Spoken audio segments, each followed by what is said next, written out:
नमस्कार, विराट 24 न्यूज में आपका स्वागत है।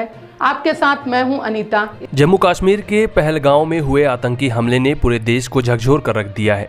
पूरे देश में लोगों के खून में उबाल है, चारों तरफ निंदा हो रही है।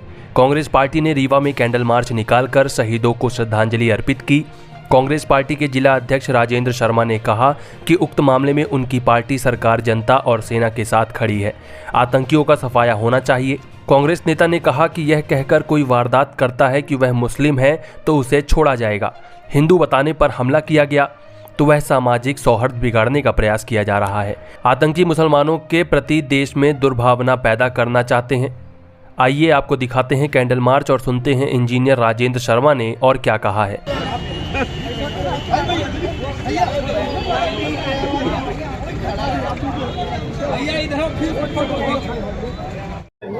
आतंकी घटना हुई, जिस तरीके से पर्यटकों पे आतंकवादियों द्वारा गोली चलाई गई और निर्दोष लोगों की हत्या की गई, उसकी हम सभी लोग निंदा करते हैं। बड़ा घृणित कार्य है और पूरे देश को इसने शोकाकुल कर दिया।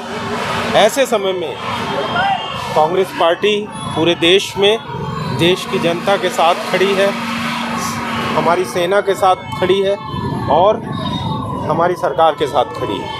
हमारा सोचना है कि ये जो आतंकी गतिविधियों में लोग हैं, उनका इस देश से सफाया होना बहुत ज़रूरी है और कांग्रेस पार्टी इस घटना की घोर निंदा करती है और सभी लोग, पूरा देश इसमें शोकाकुल। अभी तक देखने को आया कि जिस तरह से बम से उड़ाया जाता था सब कुछ, लेकिन इस बार धर्म को लेकर उड़ाया गया कि उनको देख के कि ये मुसलमान है, कलमा पढ़ा गया, इस तरह की आतंकी हमला। देखिए, मैं आपको बताऊं, आतंकी का क्या उद्देश्य होता है।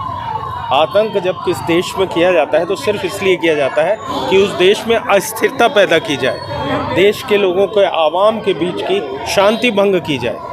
तो हमारे देश में अगर वो ये कह के कि मुस्लिम व्यक्ति है उसको हम छोड़ रहे हैं, हिंदू व्यक्ति है हम उसे मार रहे हैं, इस तरीके से वो देश के अंदर सामाजिक सौहार्द बिगाड़ने का काम कर रहे हैं। वो देश के अंदर आम रहवासियों के बीच में मुस्लिमों के प्रति दुर्भावना भरना चाहते हैं। वो उनके बीच में भावना भरना चाहते हैं कि हिंदू होने का हमको सज़ा मिले। ऐसा नहीं है।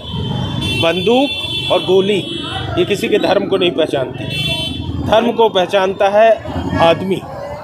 बांग्लादेश से चला कश्मीर तक ये मामला आया है, एक हिंदू दूसरे मुसलमान का, कहीं ना कहीं टारगेट देश की अमन, चैन, शांति है। हमारे देश की एकता टारगेट है, हमारी देश की अखंडता टारगेट में है। हमारा देश सदैव से सर्वधर्म को सम्मान देने वाला देश है। हमारा संविधान देता है, हमारे देश में एकता है। हमारे देश की सफलता का श्रेय आप किसी एक इंसान को नहीं दे सकते, किसी एक धर्म को नहीं दे सकते। हमारे यहाँ ऐसा नहीं है कि स्वतंत्रता प्राप्ति के लिए केवल हिंदुओं ने संघर्ष किया, मुस्लिमों ने नहीं किया। हमारे आतंकवादियों में, अगर हमारे क्रांतिकारियों में भगत सिंह जी थे तो अशफाक उल्लाह भी थे। अगर नेहरू जी स्वतंत्रता की लड़ाई में थे तो मौलाना आज़ाद भी थे। अगर हमारे यहाँ अशोक कुमार हॉकी में गोल मारता है तो असलम शेर खान भी गोल मारते हैं।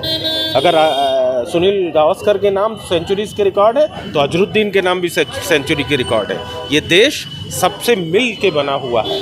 हमारे देश के राष्ट्रपति और हमारे जो मिसाइल मैन कहलाए जाते थे, डॉक्टर कलाम साहब, वो भी एक मुस्लिम समुदाय के थे। एक सवाल और कि प्रधानमंत्री को क्या संदेश देना चाहते हैं रीवा के माध्यम से? प्रधानमंत्री को हम ये संदेश देना चाहते हैं कि देश में आतंकवादियों की जो लड़ाई है उसमें कांग्रेस पार्टी पूरे देश के साथ खड़ी है, सेना के साथ खड़ी है, सरकार के साथ खड़ी है।